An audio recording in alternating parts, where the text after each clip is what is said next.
it's still, you're taking the strengths of both companies and you're merging them and making wider product portfolio, more opportunities, because for example a Lithuanian company has stronger network side, and now we can combine, we at the same time specialize on like private cloud solutions, and then you can blend this into one, and also make your position stronger on this regional market in Northern Europe. And this all is a process. It's not like, yeah, on June 20th we did that, but it's still, you have to create awareness. You have to explain to everybody what has changed, why we're changing, and what are the new opportunities. And hello, my name is Maria Bergere, and I work as head of marketing at Delska, and you're watching Data Center Go-to-Market podcast. Hello, it's Joshua Feinberg, host of the Data Center Go-to-Market podcast, and I'm thrilled to have a very special guest joining me here today. I'm welcoming Maria Bergere, who is the head of marketing at Delska in Latvia. Maria, welcome to the podcast. Hi, Joshua. Nice to meet you. Likewise. So I think what would be really interesting for our viewers, for our listeners to understand, is how you ended up in this place where you've been leading marketing for one of the largest data center operators in your region for several years now. Was this something that you always thought about when you were younger, when you're going to school, that someday you wanted to end up working in technology, or did it just kind of happen through a series of circumstances? I would say something in between. Of course, when I was studying in school, I didn't thought at all that I would end up here. But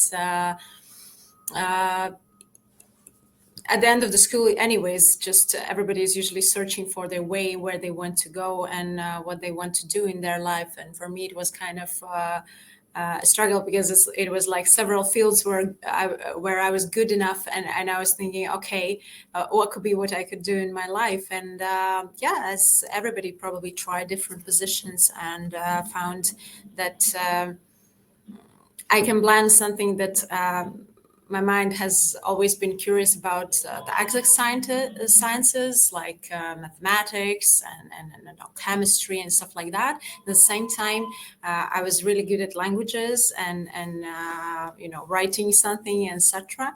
And this is how I came probably to the conclusion that marketing is a field where you can combine analytical and both creative tasks. And this is probably that's why I like this field, that you can combine both. And that's how I ended up in marketing. But of course, when I started in Delska, previously it was DEAC called, our company before the rebranding.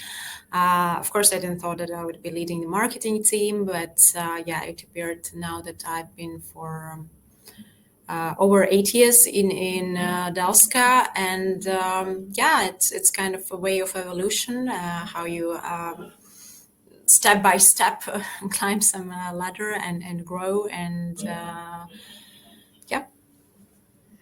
So I saw too on your LinkedIn profile that you were involved in the music industry immediately before you came to Delska. Have you found any of that experience especially helpful or relevant, or did you feel like you were starting from scratch? In some way from scratch, in some way pretty relevant, because I used to work in a wholesale business. I was not involved in sales direct to the customer, let's say the physical person. So I was kind of in a B2B field, working with dealers, with export markets, as well as here. So in total, I can count more than 14 years in, let's say, international communication, because I also started in that company as purchasing and logistics manager. And at that time, I was communicating with all of the vendors from all over the world in that company. So it was kind of a natural evolution. Then I understood that I want to go more deeper into the sales and marketing field, and I was a regional manager working with Central Asia, Caucasus region, also with the Baltic countries, but not in Latvia. And it was kind of, there are things you can take from that business, but of course it's different. Of course, the IT industry for me was totally that I had to dig into that and learn a lot. But you know, when you have a very curious mind and you ask questions and you want to go deeper and you learn, and I think that sense of let's say lifelong learning that helps me a lot, because I'm always curious about things and I'm digging deep, and probably that's how you come to a point when you can excel in different industries. Yeah, of course the change was big, but still. At the point when I understood that that industry was done, I understood I wanted something different, and I was particularly actually searching for the IT industry positions. And I ended up in an IT company in data centers industry. If I think about even the period, the 7 or 8 years that you've been at Delska now, how much infrastructure has changed. At the time you would have joined, probably there was still resistance to cloud a little bit. People feared cloud over safety and reliability concerns. It was still relatively early on in mobile device adoption, still relatively early on in SaaS, and you look at just the explosion of demand in the last 7 or 8 years. Yeah, also like in between, I've been a bit away from the company on a maternity leave, but after coming back, it's also I understood how much it has changed, even though the timing was not that big, but still the change was massive, because you understand that the current demand for these capacities, i.e., and everything is like driving so much the data centers industry, and the speed has accelerated. I mean, back in the days, it was quite busy in marketing as usual, you know, but now the speed is even higher. You know, you have to, there's so many big projects on the way. We are constructing new data center, we are building new platform, and also like adding new products to it. And it's all like at the same time. And you have the rebranding of the company, you know, more companies coming together. So it's all like very steep growth. And you understand that the capacities are needed. There are plans for new data centers in Lithuania as well, and even more expansion. There is land bought for data centers to expand. So it's kind of, it's really interesting. It's really, it's never the same. It's always very much going on around. But this is particularly what I like. It's not boring at all here. Yeah, and when you mention that you're in the music industry, you're more on the dealer side, but it makes me almost think of a music analogy of an orchestra conductor, where there's so many different dozens of interrelated parts that have to all be moving in the same direction, playing at the same tempo. Otherwise, it doesn't work. Yeah. And yeah, there are some particular, you know, analogies you can insert in different industries. Yeah, agree. So, Maria, you're in a place in your career where I imagine from time to time, people that are brand new to getting their careers going, young people that may be in their late teens, early 20s, that are thinking of what they want to study at university, thinking of career paths, maybe their nieces, nephews, sons and daughters of coworkers or neighbors that would come to you for advice. They've heard about data centers, they've heard about digital infrastructure. It seems to be in the news, mainstream news, a lot more than it was a couple of years ago. What advice would you offer to someone in those formative years who's thinking about a client-facing job in digital infrastructure? They've told you they're not very interested in engineering, they're not really that interested in software development, but they're curious about these client-facing jobs. What would you advise someone to be thinking about in that situation? I would certainly advise to work in that industry, because I think there's big growth lying ahead as well. And I would really encourage people to come to this particular industry, because it's sometimes, even though we hear much more about the data centers as a self, it's still quite not that known. Because when I went, for example, to a marketing type of conference where you listen to different other industries and etc., and specifically in B2B field, then still at the same time you're asking people, do you understand what is a data center, what is it about? And still the level of knowledge is not that high. So, but yeah, with the current demands for acceleration and all the time growing data, I think it's very interesting to watch what's going on, all of those trends like edge computing and etc. I think it's really an industry to consider.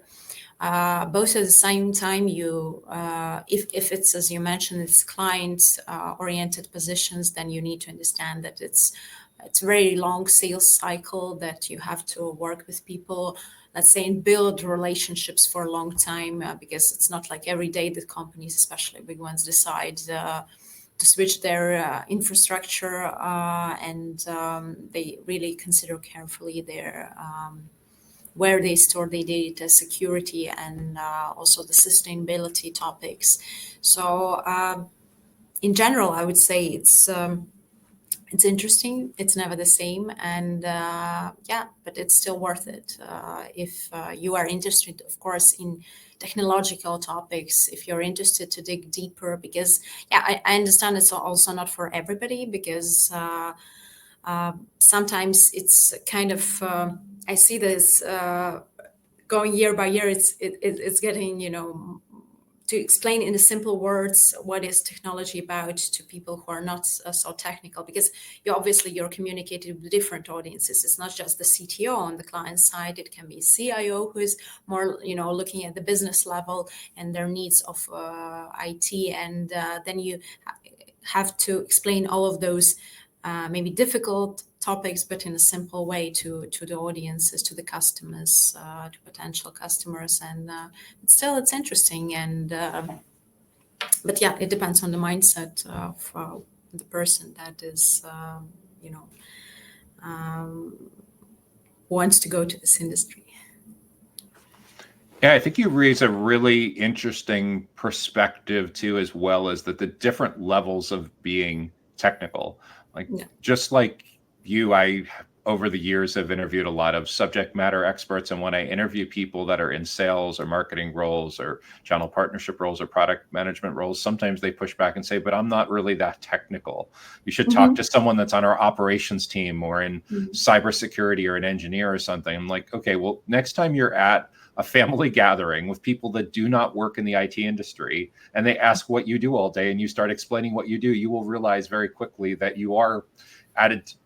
There's different levels of understanding across different kinds of disciplines. And you're right, there's different stakeholders too that look at these things through completely different lenses. I see for a lot of operators, sometimes they're taking meetings with CFOs, so they need to be able to talk about budgeting and opportunity costs and return on investment and crunching a lot. So someone that was a finance major or an accounting major had studied that in university may have an advantage with because that. On the customer side, there are not just one decision maker. It can be, especially if the organization is larger, then it's usually that you have to address security questions, you have to address CTO questions, CIO, CFO, whether there's enough budget, etc. So you need to cover all of those arguments to get that deal also. So you kind of need to manage all of those.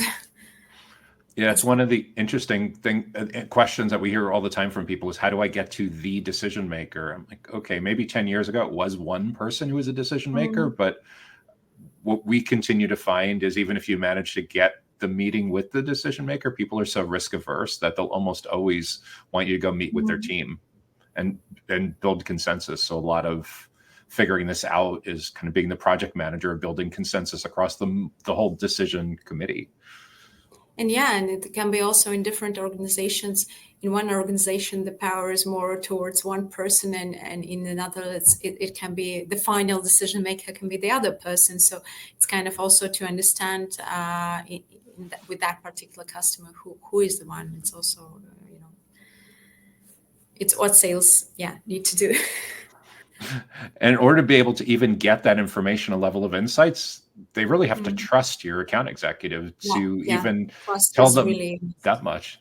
So a lot of it is trust and branding. Yeah, you have to build that reliability, and with the data centers, it's a lot about, I would say, reliability, because if you choose a data center, you have to really rely that this infrastructure is reliable, and that you can rely that you have this personal manager who will solve all of your things. So it's kind of building also our brand. We were considering that a lot, because we kind of also put that in our vision of the new brand, that it's actually that we named it that we are the most personal technology behind your business, because particularly nowadays, a lot of businesses rely on IT systems, on everything, and you have to really rely on that partner, on your IT partner, that everything's going to be fine. Because, in e-commerce business, where you have, high sales season and everything relies on how everything your e-commerce is working. So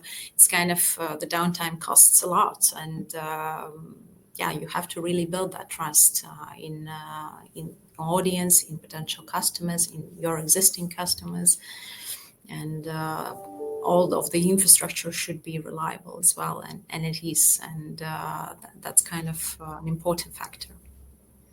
Yeah, and you raise a couple of really interesting points as well too. With trust is having the client-facing team, especially the account managers and the account executives, present more as trusted advisors and less as traditional salespeople. And the whole idea of the company looking as like a partner more than a vendor. All of these are huge unlocks for what most companies in this space need to grow in such a hyper-competitive marketplace.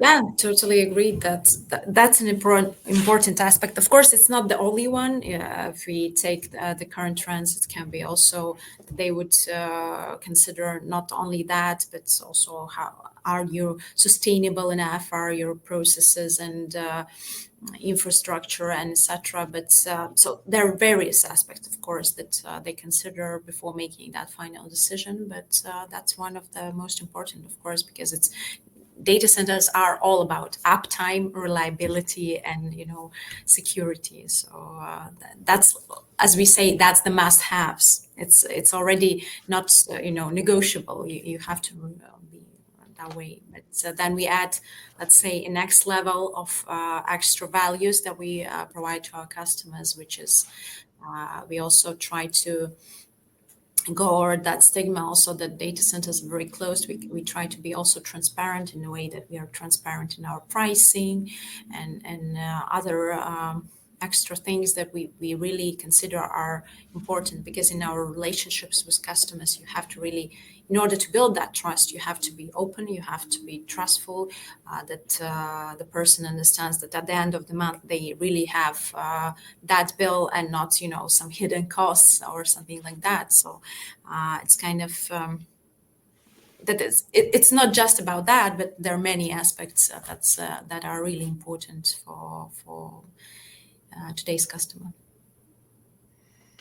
Yeah, that's all super helpful in terms of the playbook for not just marketing, but really the whole team across core values, across sales and account managers and product and because the values are not about just stating them as a marketing team. Our brand is about that. You have to really find a way how to build them through the company, and but also when building our brand, for example, we were a lot working on the rebranding process, and we were revealing all of those strengths also from the inside, understanding from the management interviews, employee interviews, understanding who we are and what is our strength point. And this is revealed, for example, like the personal attitude towards the customers, the personalized and custom solutions that we provide. But because not every provider is focused on that, some provide just colo space and do not focus at all on providing some managed services or building private cloud solutions. But we see that this is our strength, and this is why customers come to us, because we are focused on understanding their needs and building according to that the solutions. That's why we have also the pre-sales, the architects who build those solutions custom based for the customer, particularly if they have this need. Okay, we find a solution how we can make that happen for them. And but you can build a brand only from the inside. You can't put those values on top and say, okay, well, now we'll be like that and just it. You have to take it from the inside actually and understand what is the strength, your strength about it, what is your USP. So I know you recently went through a rebrand from DEAC to Delska several months ago. I'm really curious what were some of the big learnings when you went through that process. What did you expect that worked well, and what was really surprising that caught you a little bit off guard during going through the rebranding initiative? I mean, it's a big challenge and big process to make. And even though as much as you can plan it, it's always, I mean, if you're not doing it every day, I mean, it's still a big project, and you cannot, some things may not expect, but you really need to embrace and understand this challenge as a way. Okay, there's a big project. We need to split it maybe in smaller steps and understand, okay, let's do now this, and then we move on and complete this. Because rebranding is usually done also, as you see in many companies worldwide. It's like, it's never like, this point is done and that's it. It's usually, it takes years for the companies, because also now what we changed the name, but it's not just the logo change, of course, and you have to explain to everybody, because of course a lot of people know DEAC and DLC in Lithuania as for years, because we have this history of 25 years before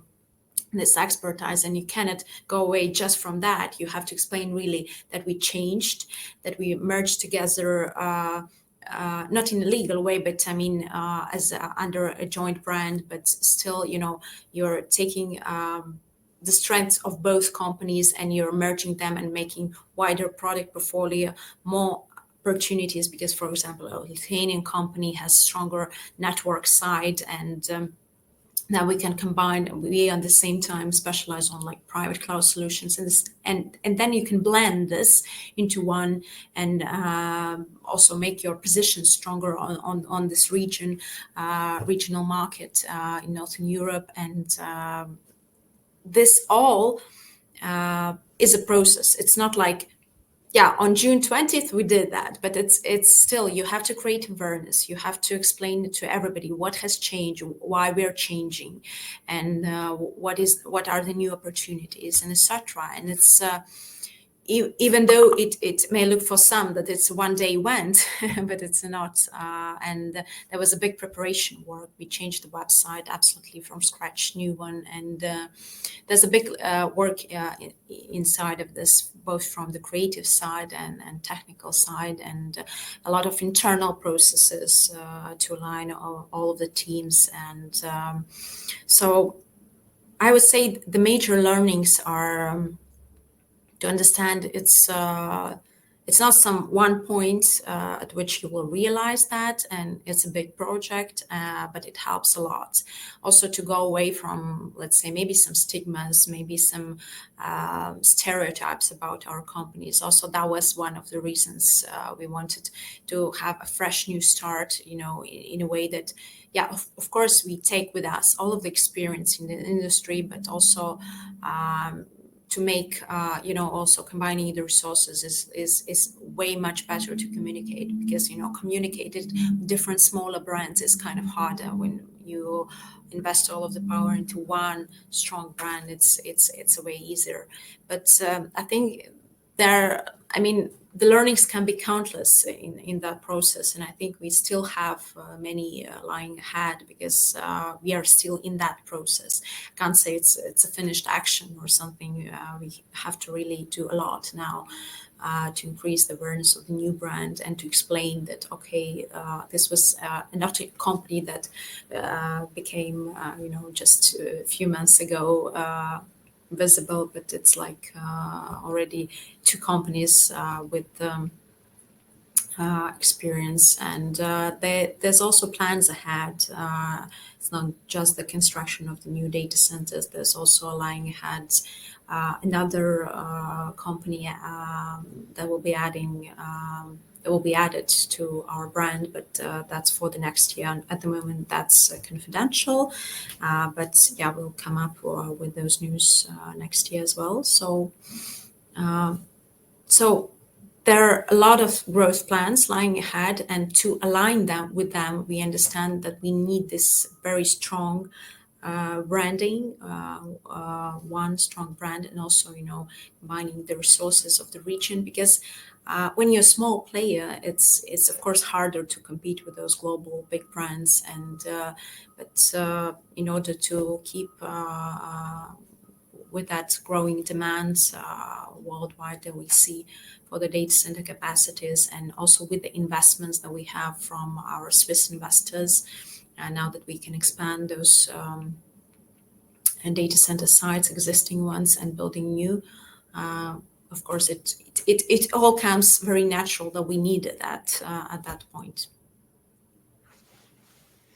Yeah, so that's super interesting because on both from external stakeholders and internal stakeholders, there's a lot of people that probably think it's as simple as switching the logo and doing a find replace across the website and social media. And it's so much more, especially when you're trying to change the visual identity, change the company culture, and getting teams of people that have worked together as two separate entities for literally decades to come together as one.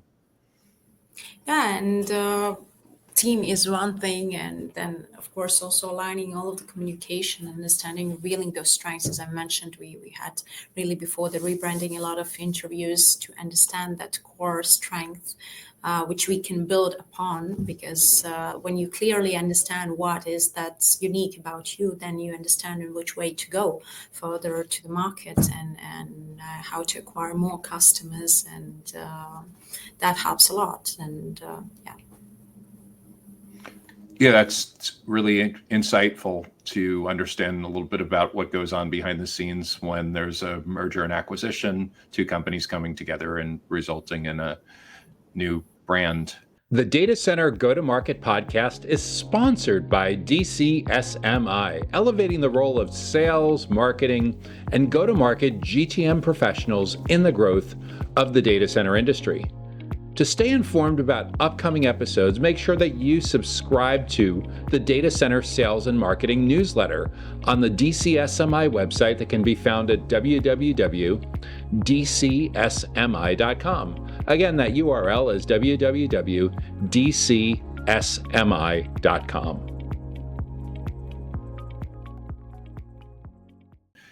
Earlier on, Maria, we talked about advice for young people that are thinking of careers in the data center industry. But I'm curious also, what about someone that's more mid-career? Maybe it's someone that you worked with several years ago, you haven't seen them in a while, you used to be close, go out to lunch from time to time, and you bump into them and they've kind of hit a roadblock in their career. They feel a little bit burnt out and they're trying to figure out what they should do next. They are looking at what you're doing and they're curious to catch up with you and get some advice for you on how they might want to reboot their career to stay in a client-facing role in digital infrastructure. What insights or words of wisdom could you offer to a friend in that situation?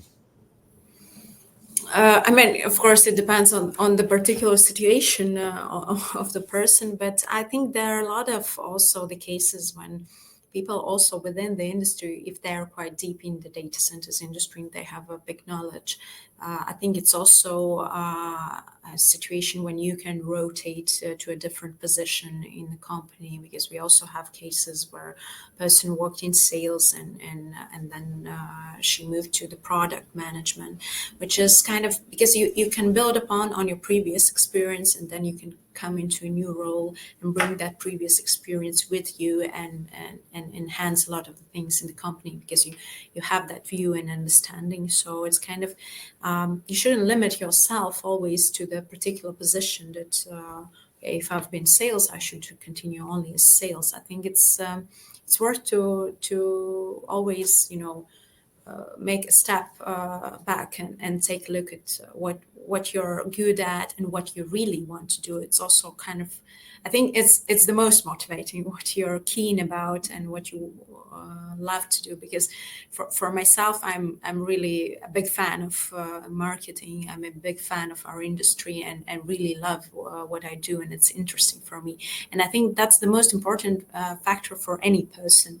I mean, to build upon your career and what is that you're really interested in, and if you find that spot but you really have to analyze yourself, understand, okay, I'm good at these skills and they can be useful in that sphere, and it's not always that you have to be in one particular position, or you do not have to limit yourself, of course, also to a particular industry. Let's say if you're in data centers, then you should work only in data centers industry. At the same time, there are a lot very close IT related.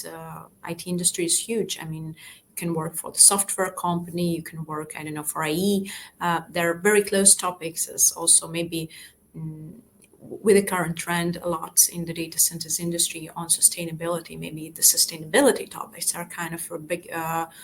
They're very important nowadays in the data centers industry, and I would say it's also an opportunity maybe to look into that positions. And so it's always analysis of yourself, of what you like and for what you're interested, and then the person can move in one or the other direction. But of course it's very personal. So you have to understand for yourself and discuss with that particular person what are their aims and what are their goals and what they want.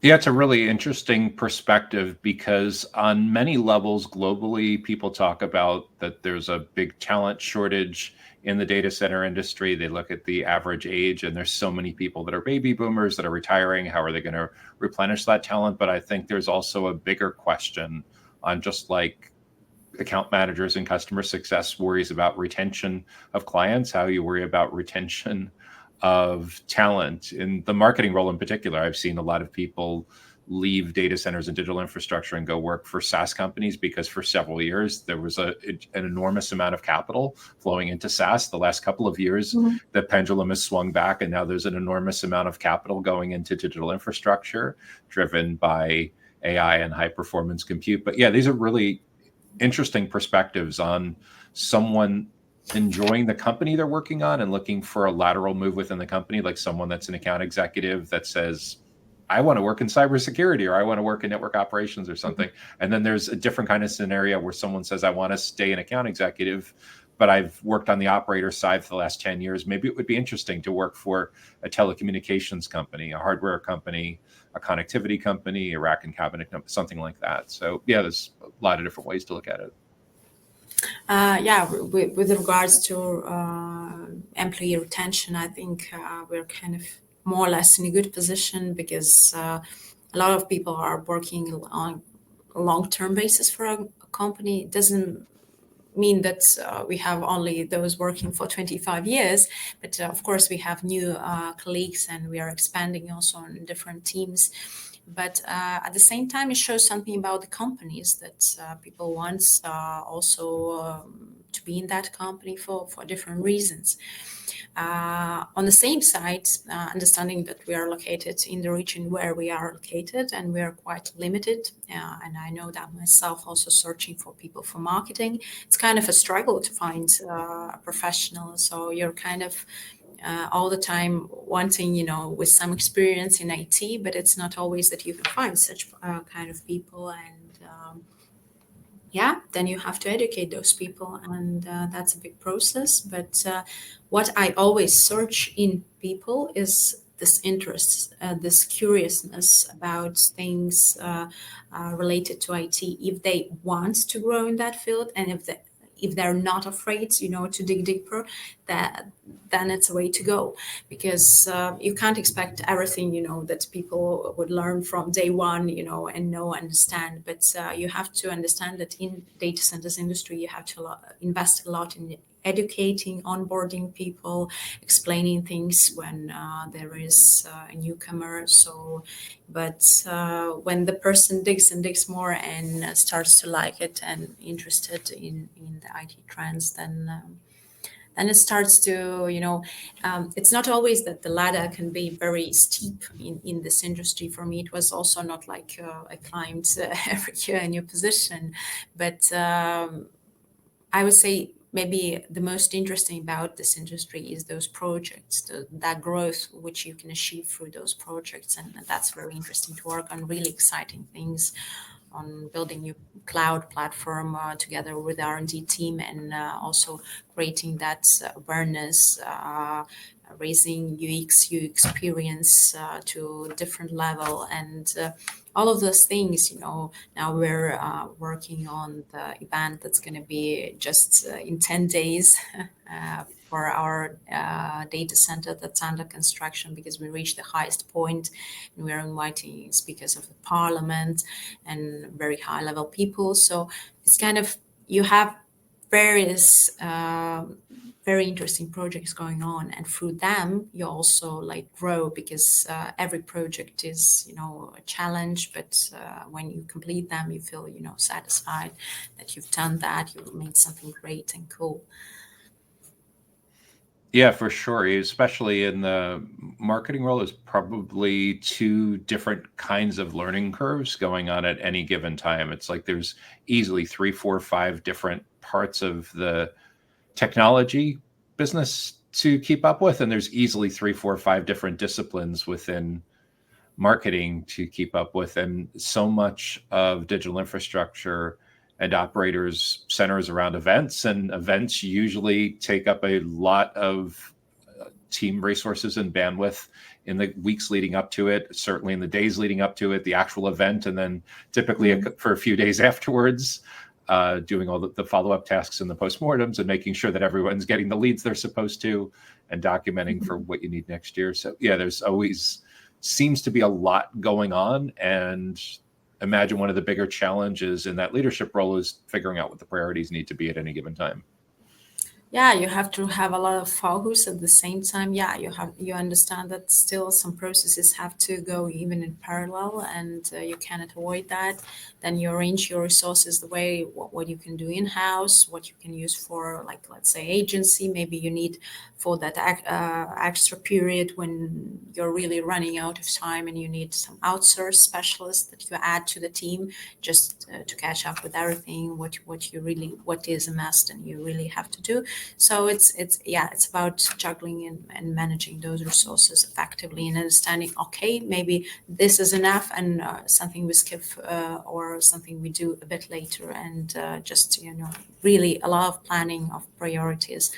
What we do today, what we do this week, what we do this month, and also looking back at what has happened, and, you know, analyzing and making conclusions what can be better for the next event. Because particularly arranging events is like, one thing is how you arrange the events where you just participate as a participant with the stand, with the roll-up or materials. Another thing is when you arrange on-site events, it's particularly a different thing as well. Yeah, for sure. Maria, when you think about what you do on a weekly basis, monthly basis, what it means to be head of marketing for a data center operator, how do you envision that playing out over the next 2 to 4 years? What does the future of being head of marketing look like in the data center industry? I think it will be more and more about also like using different IE tools, automations, you know, because you really have to be very much focused on prioritizing, of course, things, but also trying what you don't need to do with your own hands, you know, delegating either to the team or to different tools which can speed up the process, and also, you know, also to speed up the process of some decision making, of you know, analyzing data and stuff like that. We're also using different tools that automate reporting and help us speed up those processes. And I think that's a must in the nearest years to acquire more and more of those helpful tools to speed up the processes and to not waste time on things that are, you know, kind of routine tasks you need to do, but at the same time you can speed up them with different kind of tools. And I think that's probably the most important thing, because otherwise you will not catch up with all of those speed, what's going on around, and with all of the projects, and to be super effective, I would say, and understand what can bring the result, analyze what's going on and what can bring result and what cannot, which channels. And how do you find it? How do you keep up with all of this when you're invested in certain tools or SaaS platforms, part of your marketing technology stack? Those companies will let you know when they have new features because they have a vested interest in getting people to use new features. But from the like what you don't know category, how do you explore, how do you identify what's worth doing some research and development and testing on versus what may be more hype and may not be worth exploring in the coming months or in the coming quarters? I would say it's a combo. You listen to different webinars or analyze data of some forecasts, research data. I like to watch some webinars. I know, for example, like Seabury has really valuable materials, or other resources like Gartner and etc. At the same time, you get a lot of valuable insight also from your customers. When you discuss also with sales team why the customer came to us, or also understanding about specific regions. Is it worth to explore that region more? Should we go more targeted for that region campaigns, and etc. So it's kind of, you can get that resource from different kind of things, from questionnaires that you provide to your customers using different, also for the platform we use different UX UI tools so that we understand what is their behavior on our website, different also analytic tools like heat maps, playbacks, and etc. to understand, because it's a lot. It's digital nowadays, and you can't go without that. It's basing your decisions on analysis from different sources. It's either research or your own resources that you create. It's no other way. But also IE tools nowadays also provide, like also building your website. We use different IE tools to even catch how people are moving around the website also, and they're collecting that data, analyzing, and you can use that as well. So it's a combo of different resources, I would say. And so what I'm hearing is, it sounds like there's a certain approach that's useful for website traffic, where it's a combination, probably mostly of prospects, and then there's a whole separate approach to working closely with the sales team to understand the customer insight, who ultimately becomes a client of Delska, that gets to close one status, that monetization growth, and looking for the patterns to try to attract more clients like that. Yeah, as well. So it's always a combination. You can't go just with one resource, and yeah. And that's the challenge with all of this, is figuring out where to invest the time. And part of it, I imagine, are goals that come down from the leadership of the company. And then part of it is figuring out how that translates into marketing goals and how to support different stakeholders in the company. Yeah, and it's always a lot of insights comes also from also discussing sometimes with people, because I mean, we are all here professionals, and then you go together with another team, and then some ideas spark what could be good, because they have different point of view, and they have also, they're digging deep and into technical field management, and then you understand how to put that together, that picture, and that plan. And it's always a challenge, because in so many companies, it's not to say that everyone thinks they're an expert on marketing, but a lot of people have strong opinions on marketing, and trying to decide which ones are best for the team, best for the company, and which ones don't really have data behind them, and navigating all of that. So you have to really understand that the focus is on customer. And also, when building our website, when there were different points of view how it should be, is it really necessary for the customer? And juggling from that, you can explain even to the management, okay, that's maybe just your point of view, how you see things. But if we take a look, some research data on the IT field, type of customers, and then you can, explain why you're doing this way or another, because you're basing it not just on one opinion, but on various. Of course, there are good points, because people also watch around and collect that their own point of view. But then you have to really juggle what is necessary to take, and what is that you explain. Okay, that's maybe not what our customer wants, and basically our digital kind of websites and etc. are all oriented towards our customer, and you have to really focus on that. Yeah, it reminds me of years ago, we used to talk about the concept of the HIPPO. It was an acronym of highest paid person's opinion, or highest paid person in the organization. And someone comes in and says, we need to go all in on TikTok, because my 14-year-old daughter says that TikTok is super cool and useful and innovative. And like, well, we've done the buyer persona research and we found our primary and our secondary buyer persona, they're most heavily influenced by LinkedIn. And we're still aggressively building our presence on LinkedIn. And once we've saturated that ironically, in that particular example, you go and you look at the LinkedIn mobile app most recently, and they want to be TikTok too. Everyone wants these short form vertical videos. So it does come full circle. But yeah, there's always someone that has this unique idea, and some of them are worth prioritizing because it aligns with the customer's buyer preferences. Some of them are just interesting ideas. But yeah, nowadays we live in a video first world. So every platform, even social media platforms, are now using those short videos and etc. Because that's what also people want to see. They are more and more consuming video content, and that's why we are also focusing more and more on video content, because that's more easily consumable and it's entertaining. People could go to the social media to entertain themselves at all. So it's you can't really put their you have to put their valuable content, but it's not like you have to really understand what the audience wants as well to see and the way they consume that content. So.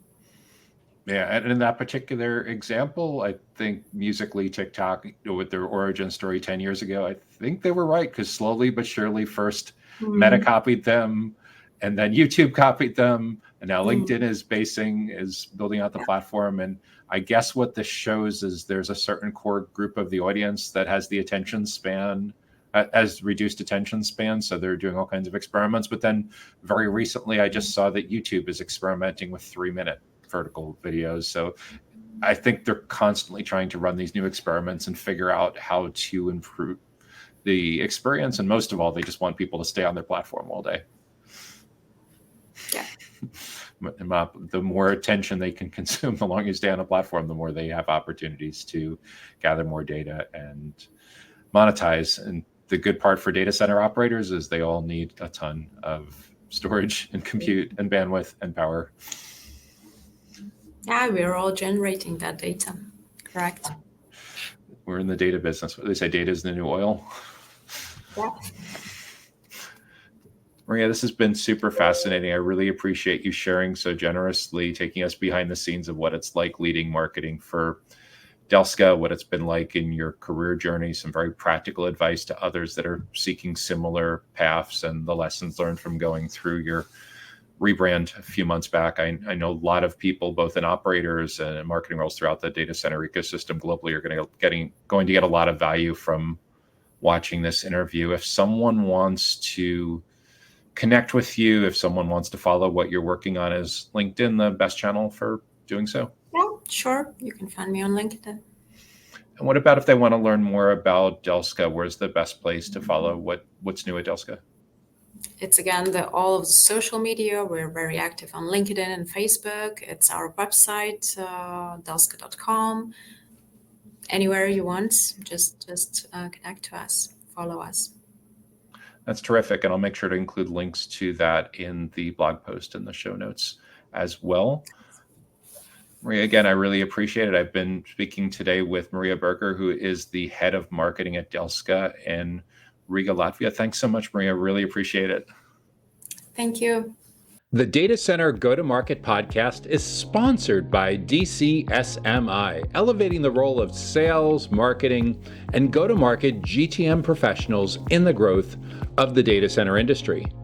To stay informed about upcoming episodes, make sure that you subscribe to the Data Center Sales and Marketing newsletter on the DCSMI website that can be found at www.dcsmi.com.